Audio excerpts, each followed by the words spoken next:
are my shoulder blades as they come up and down.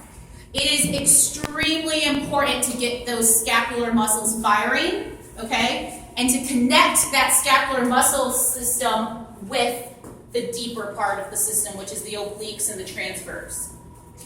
When he comes down and sort of sinks as far as he can in, when you have a straight elbow, the force that's going up his hand is going into the back of his shoulder joints, okay? It's going back here. So that, it's called your humerus, right? It's your arm. It's being pushed back and it's going to be stretching that back capsule, okay?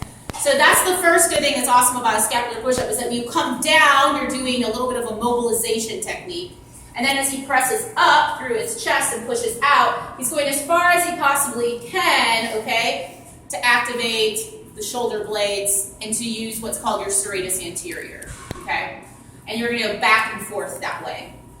Push-ups, everything that's serratus and abdominal sort of like firing sequence, training those together, that's, I mean, it's so important in like all of your movements, okay? That people are so weak down here. You can get that system firing in this and you see, like, this is the best progression if anyone does any handstand type of work, okay? Is that get these shoulder blades strong here, okay?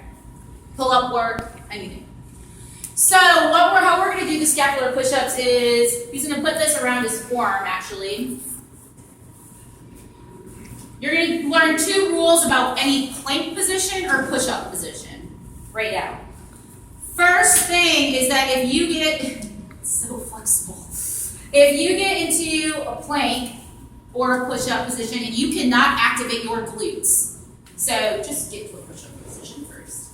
If he goes here and I'm working with someone and if I say squeeze your glutes and he can't do it right here, I'm not teaching him to push up.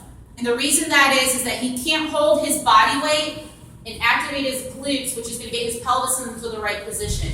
So I know he's going to anteriorly tilt, and all he's doing is sagging and using his low back. Okay?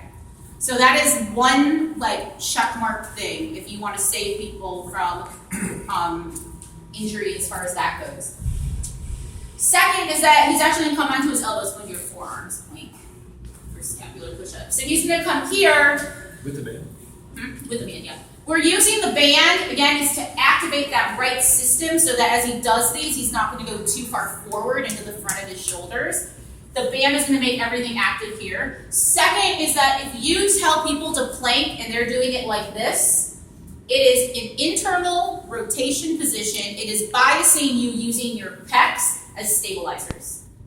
If you want to activate the right system, your hands, elbows, shoulders are in line, and your hands are out into a gripped position onto the ground, like we've already talked about, in order to activate that posterior system, okay? So his hands are going to be wide. He's going to come up into his plank. Maybe you guys have to stop here with clients and just be like, let's learn how to hold here. A little bit lower. So his glutes are on, he's gripping the ground, he's going to do a scapular push-up, which means nothing moves here. You see he hasn't gone into his low back, and he's going to press up and away and hold. You have to watch the neck. Everyone's going to want to drop the neck forward or neck down so his neck stays packed, his eyes are in the right position, and he goes up and down. We're going to do this for 20 seconds. On your own, 10 seconds rest. We're going to rep out a couple rounds of those.